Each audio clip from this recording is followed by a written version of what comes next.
Namaste. Welcome to the Srimad Bhagavatam class. My name is Janapati Das. Please accept my respects, everyone. Let me offer my respectful obeisances unto the lotus feet of my spiritual master Jagat Guru Siddha Swarupananda Paramahamsa Srila Prabhupada, and I pray for his continued mercy upon me and the ability to properly transmit the message of the Bhagavad Gita the Srimad Bhagavatam and the message of the Bhagavad Gita to you. I'd like to also offer my respectful obeisances unto the commentator and translator, my spiritual grandfather, A.C. Bhaktivedanta Swami Prabhupada. And we are going to start, as we always start, with the hearing and chanting of Krishna's names as transmitted by Lord Chaitanya Mahaprabhu, is the sacrifice of this age. So please join along.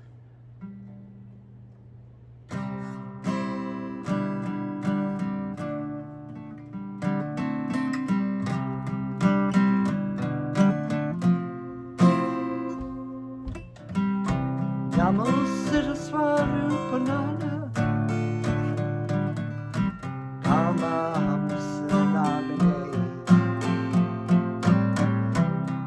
Karuna Swarupaya Radha Krishna Prishtayate Namo Siddha Swarupananda Paramam Sanamane Radha Karuna Swarupaya Radha Krishna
Jaya Gurudev, Jaya Srila Prabhupada, Gurudev. Jaya Jaya Gurudev, Jaya Jaya Gurudev, Jaya Jaya Gurudev.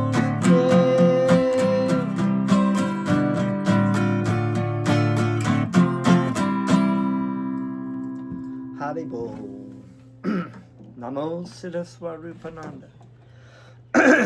Paramahamsa Namine Gaurakarana Swarupaya Radha Krishna. Prishdayate. Om Namo Bhagavate Vasudevaya.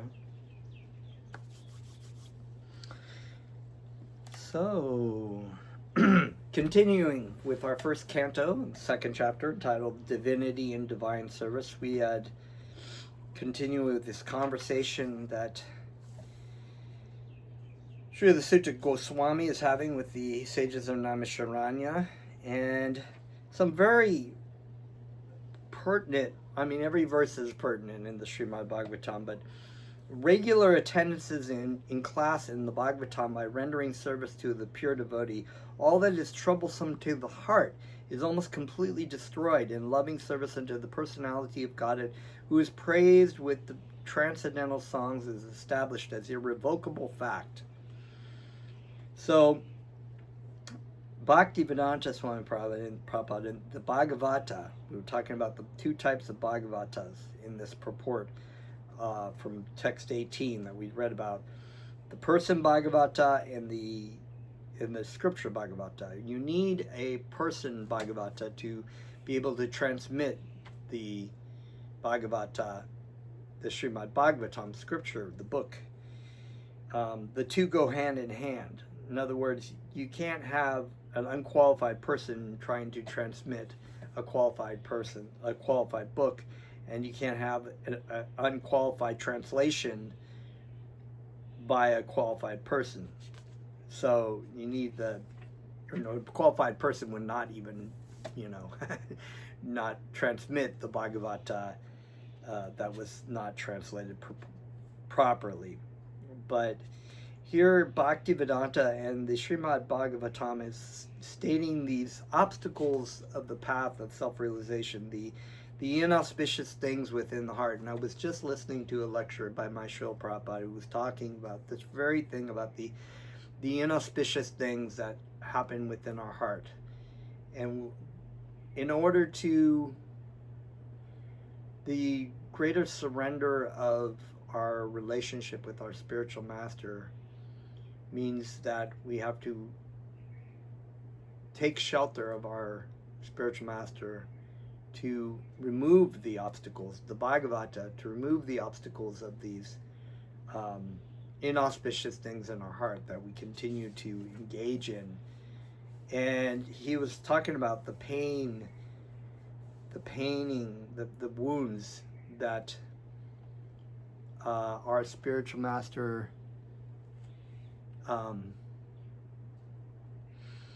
has to endure because of the engagement by these inauspicious things in our heart, that draw away the devotee from the spiritual master, from Krishna. It actually wounds the spiritual master. It pains him. But the greatest salve is when they come back and they are sorry and they ask for forgiveness. And this is like a salve on the, they reinstate their determination to be pleasing to their spiritual master.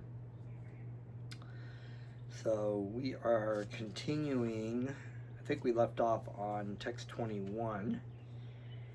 So Vijyate Hridaya Galantish Chidyante Sarva Samshaya Krishyante Kshasya Karmani Drishta Evan Manishvare. Vijyate, pierced. Hridaya, heart. Galantihi, knots. Chidyante, cut to pieces. Sarva, all. Samshaya, misgivings. Kishyante, terminated. cha, and ashya, his, karmani, chain of fruitive actions, drishte, having seen, eva, certainly, atmani, unto the self, ishvare, dominating.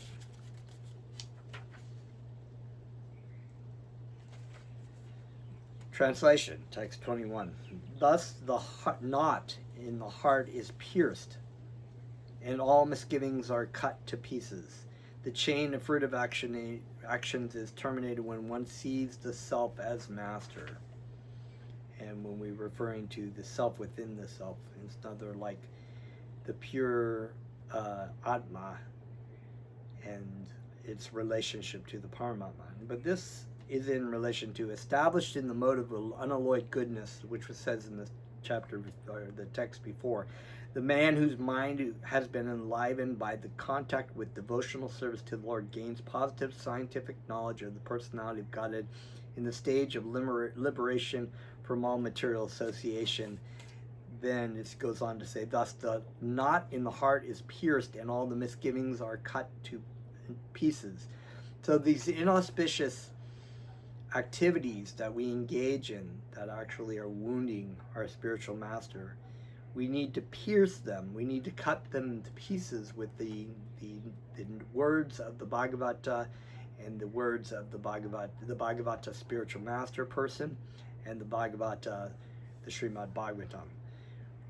So the misgivings are cut to pieces. So it is a misgiving, it's a misunderstanding, it's a confusion that somehow if we engage in this activity that Maya Devi is continuously playing in our heart, we will find happiness. But actually we do not find happiness. We find great suffering in our knot.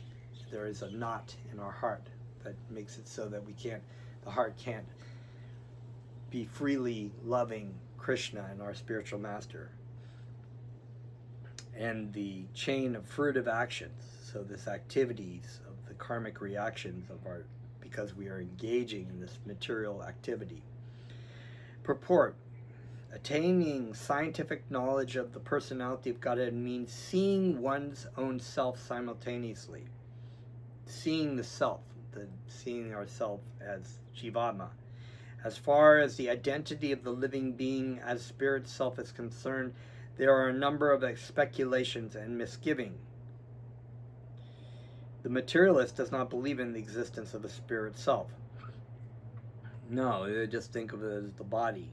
You know, the body, there is no spirit, there is no soul, there is just the body, and the body, whatever you do for the body is what it will make you happy. And empiric philosophers believe in the impersonal feature of the whole spirit without individuality of the living beings.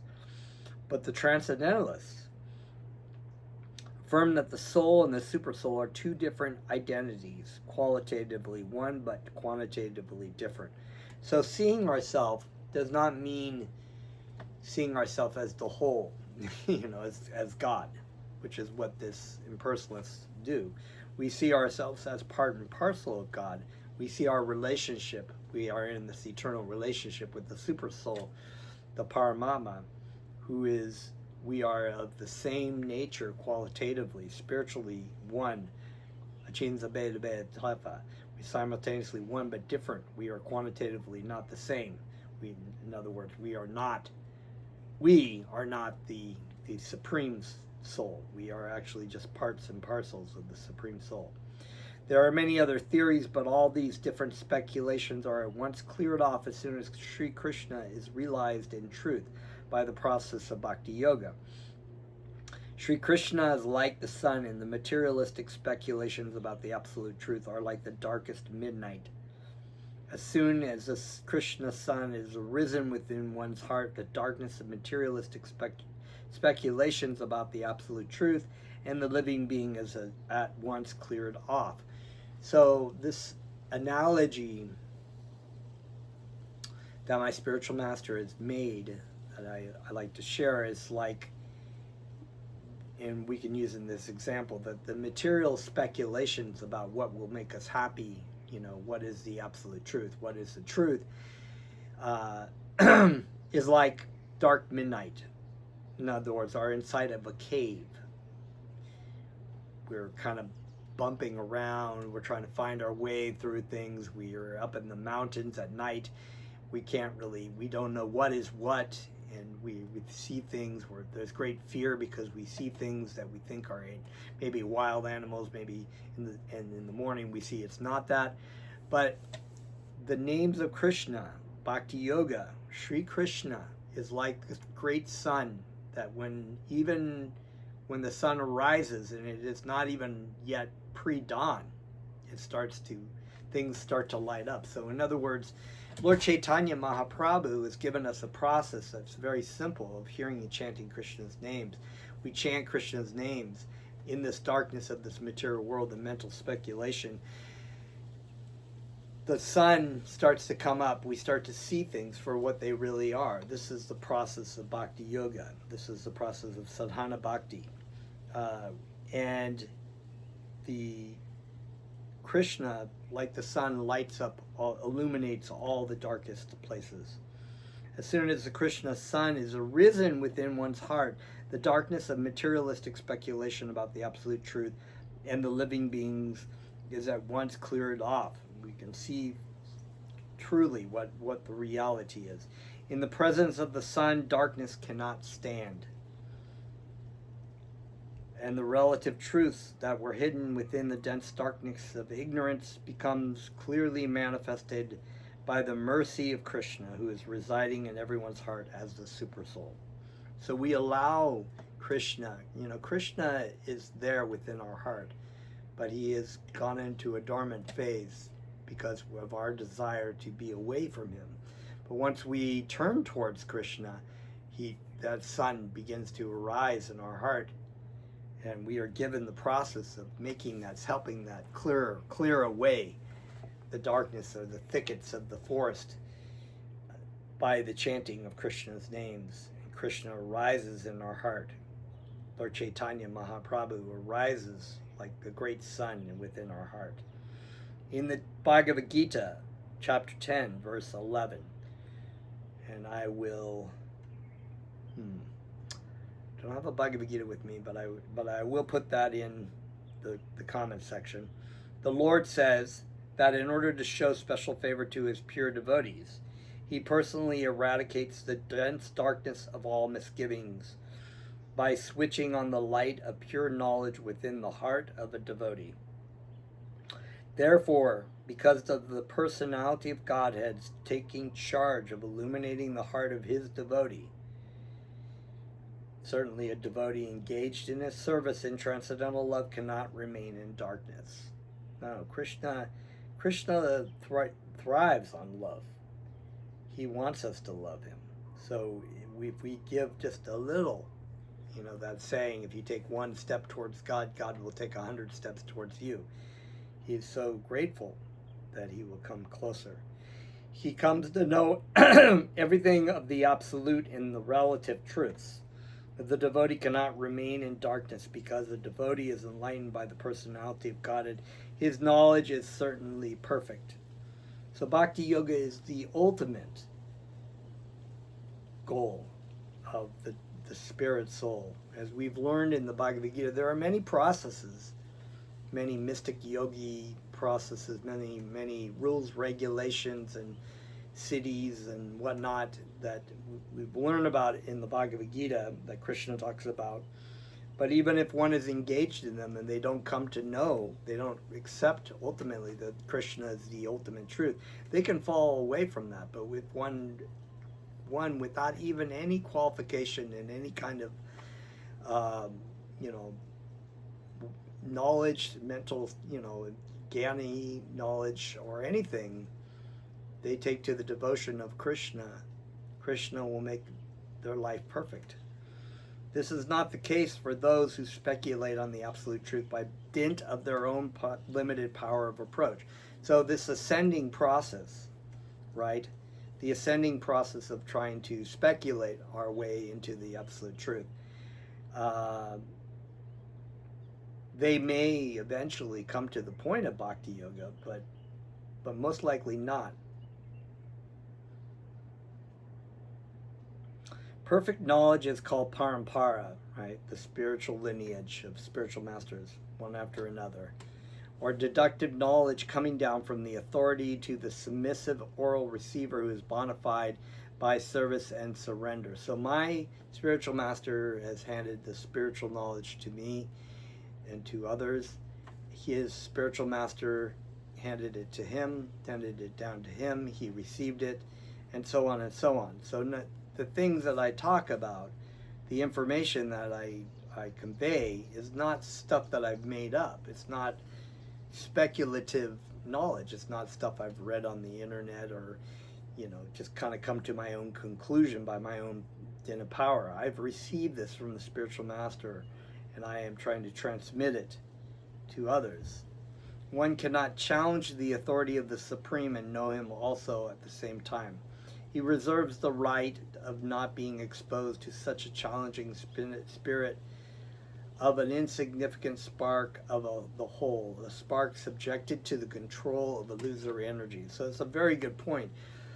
Now, this is to say that it's okay when you come into spiritual life to have questions and doubts, but usually you have to approach the spiritual teacher or anyone humbly, and consider what they are receiving to them and turn it over in your mind and apply it and pray upon it.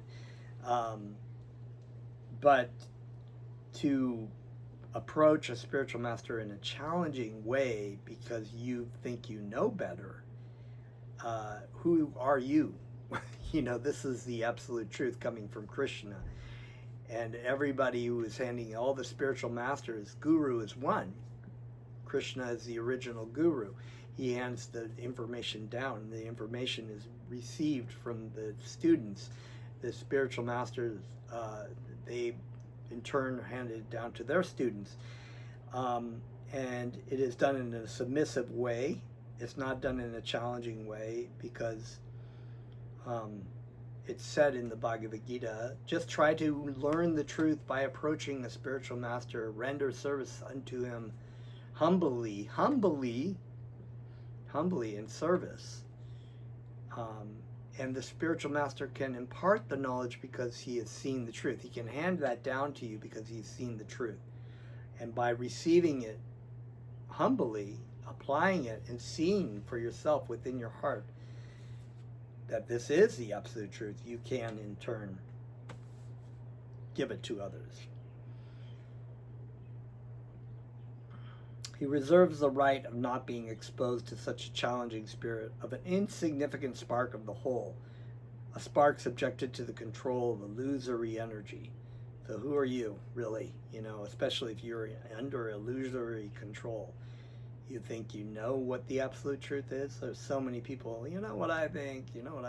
Well, so many scientists who are subjected to illusory energy. They can't even control anything. The devotees are submissive, and therefore the transcendental knowledge descends from the personality of Godhead to Brahma, and from Brahma to his sons and disciples in succession. This process is helped by the supersoul within such devotees. That is the perfect way of learning transcendental knowledge. This enlightenment perfectly enables the devotee to distinguish spirit from matter, because the knot of spirit and matter is untied by the Lord. The knot is called ahankara. Ahankara is the false conception of the self with the body. It's a false ego.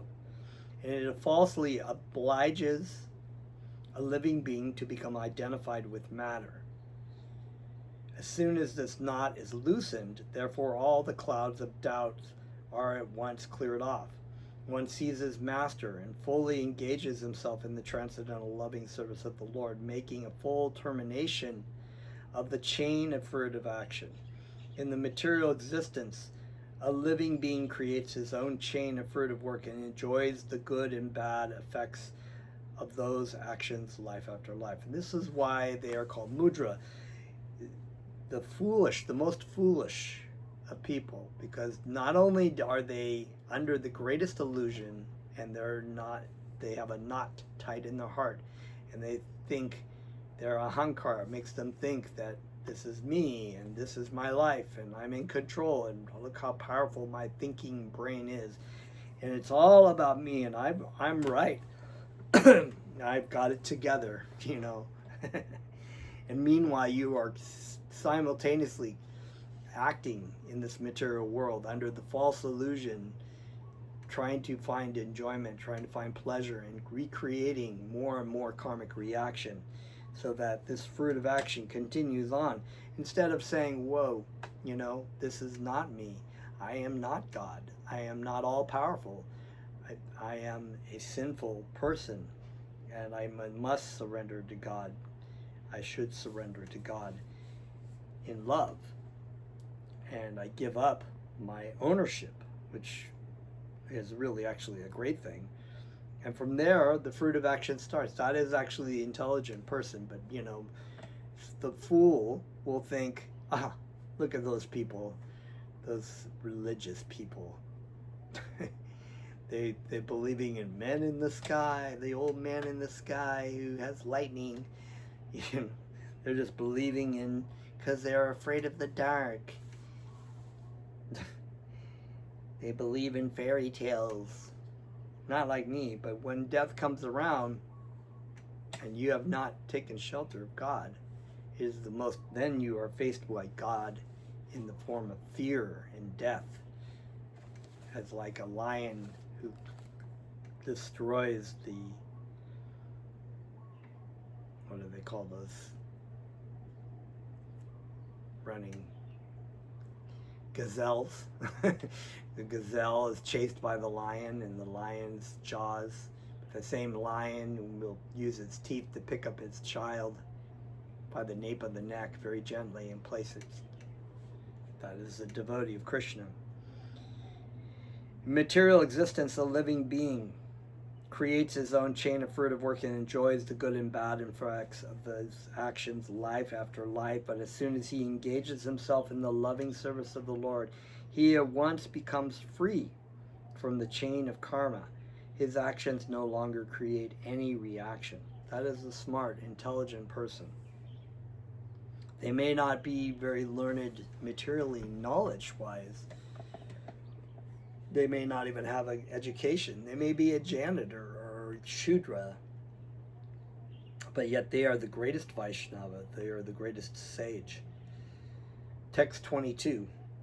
Ato vai kavaiyo nityam bhaktim paramaya mujya vasudeva bhagavati kurvanti atama atma prashadanim. So, prashadanim. Okay, that is an end.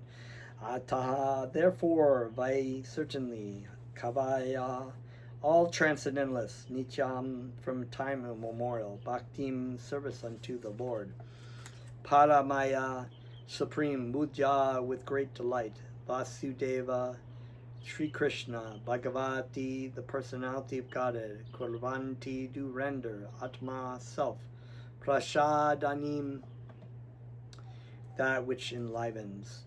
Translation: certainly, therefore, since time immemorial, all transcendentalists have been rendering devotional service to Lord Krishna, the personality of Godhead, with great delight.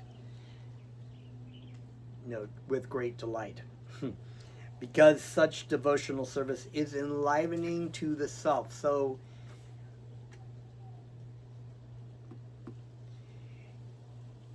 when before I started chanting and I had this idea of surrendering to God, I was very cocky and I was like, oh, I don't want to surrender to anyone. I want to be the master of my own decision. I'm going to be, happy doing what I'm going to be doing. But one comes to know that the sweet surrender to Krishna, to God, is not a fearful surrender. Rather, it is in love, and it is with great delight that we surrender to Krishna. It is with great delight, and it is very enlivening to be chanting Krishna's names, to be rendering our service to our spiritual master. It's enlivening. It gives us light. So, Yeah. So certainly, therefore, since time immemorial, all transcendentalists have been rendering devotional service to Lord Krishna, the personality of Godhead, with great delight, because such devotional service is enlivening to the self. It is the thing that actually gives us life, you know. We don't really find any kind of true enlivening to the self with anything we do in this material world, even though we're promised, you know, whether, oh, you know, if I have sex with that person, that's going to be really enlivening, or if I get that job, it's going to be really enlivening, or if I go on that trip to Bali, that's going to be really enlivening. It may be fun, it may be enjoyable, but is it enlivening? No, never, ever. The specialty of devotional service unto the personality of Godhead, Lord Sri Krishna, specifically mentioned herein. Lord Sri Krishna is the Svayam Rupa, personality of Godhead. Svayam Rupa. Actually, I don't know if that's in the...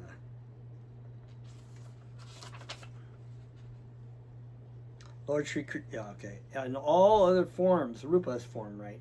Other forms of Godhead, beginning from Sri Baladev, Shankarshana, Vasudev, Aniruddha, Pradyumna, Narayan, and extending to the Purusha avatars, Guna avatars, Leela avatars, Yuga avatars, and many other thousands of manifestations of the personality of Godhead are Lord Sri Krishna's plenary portions and integrated parts. So Krishna has so many expansions, incarnations. His energies are unfathomable and unlimited. The living entities are separated parts and parcels of the personality of Godhead. Therefore, Lord Sri Krishna is the original form of Godhead, and he is the last word in the transcendence. Thus, that's why he is called the Supreme Personality of Godhead. Therefore, Lord Sri Krishna is the original form of Godhead, and he is the last word in transcendence. Thus, he is more attractive. Krishna means the most attractive. To the highest transcendentalists who participate in the eternal pastimes of the Lord in forms of the personality of Godhead other than Sri Krishna and Baladev, there is no facility for intimate personal contact, as in the transcendental pastimes of the Lord at Vrajabhumi. The transcendental pastimes of Lord Sri Krishna are not newly accepted as argued by some less intelligent persons. His pastimes are eternal and are manifested in due course once in a day of Brahmaji, as the sun rises on the eastern horizon at the end of every 24 hours. Text 23. Sattvam rajastama iti praktir gunashtair yukta para purushaka ihashya date stiti adaye hari virinchi hareti samgana treyashami tarata karu sattva tanor nirnam suhu. Sattvam, goodness, raja, passion, tama, the darkness of ignorance, iti, thus, prakrite, of the material nature, guna, qualities, tahi, by them, yuktaha, associated with, para, transcendental, purusha, the personality, eka, one, iha asya, of this material world, date, accepts, stiti adaye, for the matter of creation, maintenance, and destruction, etc. Hari, Vishnu, the personality of Godhead, Varinchi, Brahma, Hara, Lord Shiva, iti, thus, samganaya, different features, shreyamshi, ultimate benefit, tatra, therein, kalu, of course, sattva, goodness, tano, form, nirnam, of the human being, shuyuhu, derived. Translation, text 23. The transcendental personality of Godhead is indirectly associated with the three modes of material nature, so it's indirectly associated, namely passion, goodness, and ignorance, and just for the material world's creation, maintenance, and destruction. He accepts the three qualitative forms of Brahma, Vishnu, and Shiva. Of these three, all human beings can derive ultimate benefit from Vishnu, the form of the quality of goodness. So Krishna expands himself indirectly into the forms of the creator, the maintainer, and the destroyer, Brahma, Vishnu, Shiva, to maintain each universe. So every universe has a Brahma, Vishnu, and Shiva within it to create, to maintain, and to destroy. And these, of course, are related to the according gunas. Like Brahma is in the mode of passion because the mode of passion is the mode of creation. Vishnu is the mode of goodness. He is the maintainer, and Shiva, being in the mode of ignorance, tamas, is the representative of destruction of the universe, destruction or atrophy. So everything in the material world, of course, it has a creation, it has a maintenance, and it has a destruction constantly. There is a constant situation of a limited amount of time of the beginning of something, a sustaining of something, and the destruction of something, dwindling into nothing, and then more and more. So you can see that in every day, your body is constantly creating things and then there's a maintenance being created by the living entity within the body, which is, of course, sustained by the Paramatma, of course, Krishna is expansion.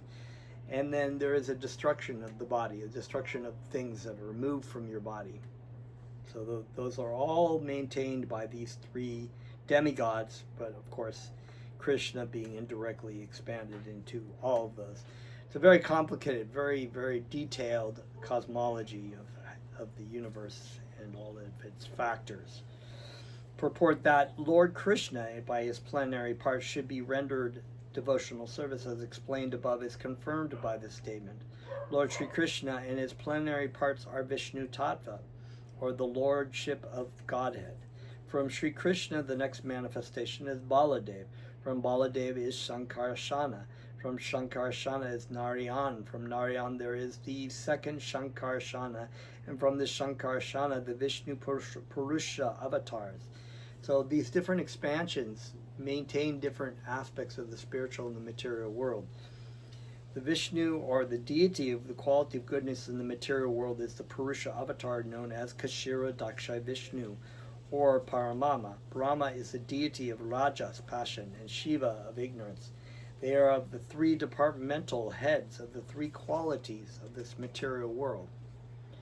Creation is made possible by the goodness of Vishnu, and when it requires to be destroyed, Lord Shiva does it by the Tandava Nritya.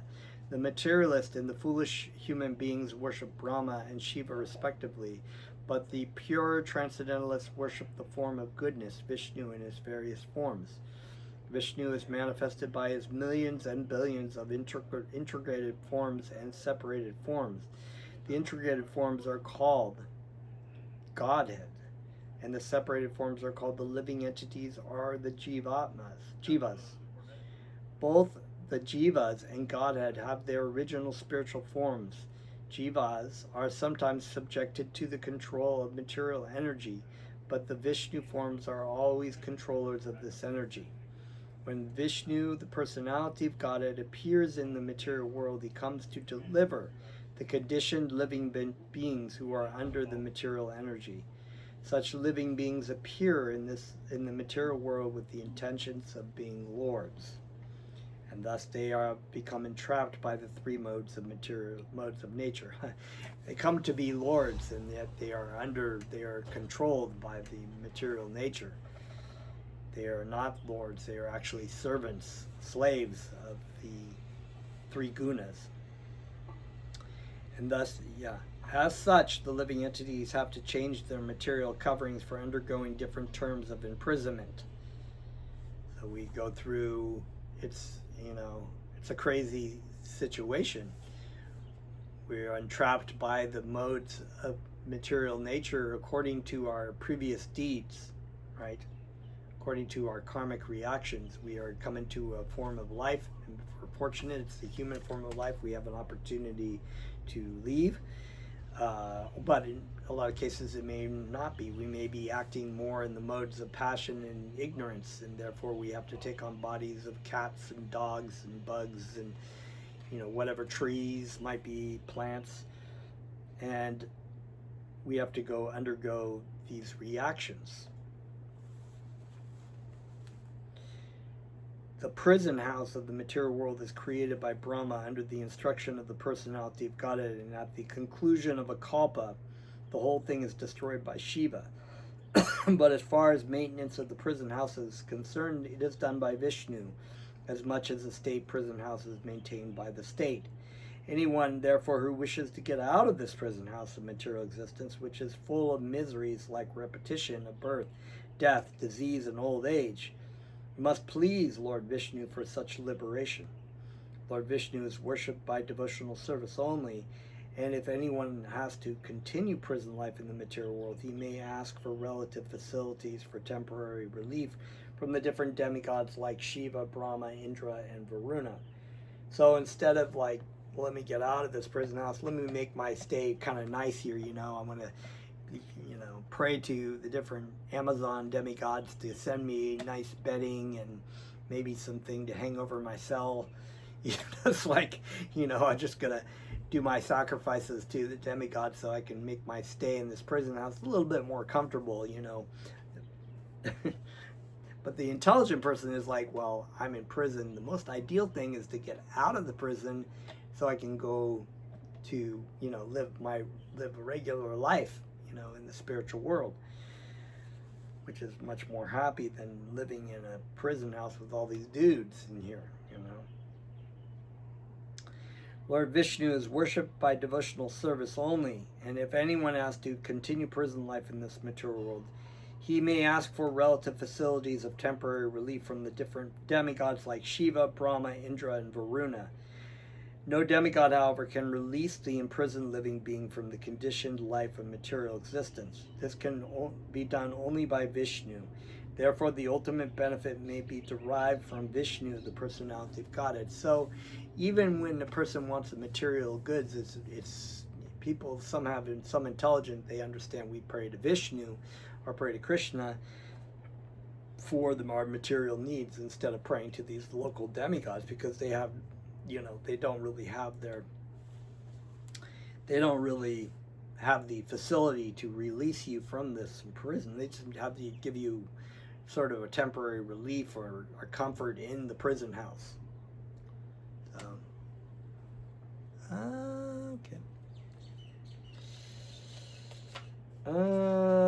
Okay. Let's see. I guess we'll read one more verse. Partiva taruna dumash tashmad agnish trai maya tamashashtu rajash tasmat sattvam yad brahma darshanam partivat, from earth, daruna, firewood, duma, smoke, tasmad, from that, agni, fire, trai, Vedic sacrifices, maya, made of, tamasha, in the mode of ignorance, tu, but, raja, the mode of passion, tasmat, from that, sattvam, the mode of goodness, yat, which, Brahma, the absolute truth, darshanam, realization. Translation, text 24. The firewood is a transformation of earth, but smoke is better than raw wood, and fire is still better, for the fire we can derive from benefits of superior knowledge through Vedic sacrifices. Similarly, passion, rajas, is better than ignorance, tamash, but goodness, sattva, is best, because by goodness one can come to realize the absolute truth. Yes, so it's true. It's better to be in the mode of passion, so you're not so much in ignorance but of course it's better to be in the mode of goodness, because one can actually easily have that, aha moments, can be a little bit calm and peaceful and be more subjected to be able to engage in spiritual life. As explained above, one can get release from the conditioned life of material existence by devotional service to the personality of Godhead. It is further comprehended herein that one has to rise to the platform of the mode of goodness, sattva, so that one can be eligible for the devotional service of the Lord. But if there are impediments on the progressive path, anyone, even from the platform of Tamash, can gradually rise to the Sattva platform by the expert direction of the spiritual master. Key right there. Many people come to the process of chanting Krishna's names in the mode of passion, or the mode of ignorance. And that just by chanting Krishna's names is so powerful that one can be elevated, one's heart can be cleansed, and one can be drawn out of the modes of ignorance and passion into the mode of goodness. But if there are impediments on the okay, so I read that.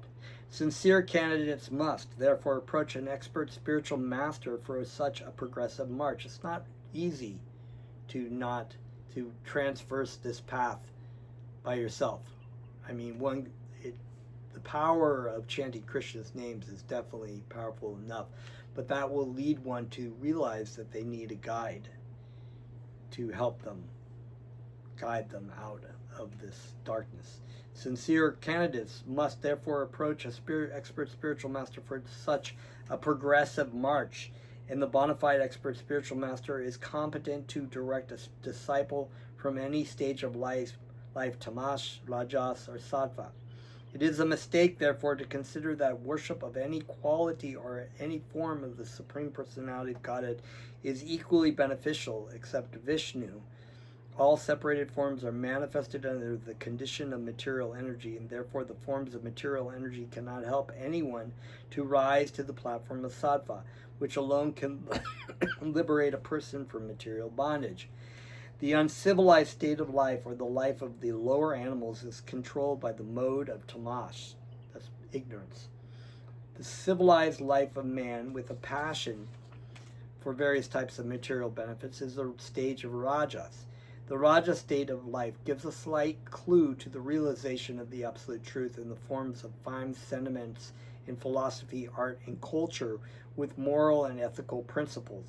But the mode of Sattva is still a higher stage of material quality, which actually helps one in realizing the absolute truth. So being in the mode of passion, you may be exposed to different ideas, kinds of music, classical music, and philosophical concepts that give you a moral edge that differentiates you from being just an all right, what is the word? Sort of hedonistic animal, right? But still, the mode of goodness is that one step further, applying those moral conditions, living a life that's much more clean, where one can actually help understand much more clearly the absolute truth. In other words, there is a qualitative difference between the different kinds of worshiping methods, as well as the respective results derived from the predominating deities, namely Brahma, Vishnu, and Hara, Shiva. Yeah, because there were great demons who were in the mode of passion and ignorance, and they worshipped Lord Shiva for what? Goods, power, money, women. In the stories of the Srimad Bhagavatam, the demons, like Hiranyakashipu, or even he was praying to Lord Brahma, who was in the mode of passion. Lord Brahma was able to facilitate what he wanted, but he couldn't, except for the part where he wanted to be immortal, and he said, I can't do that. So, okay, so we'll end up there, and next time we will continue more with this Srimad Bhagavatam. Thank you very much. Namaste.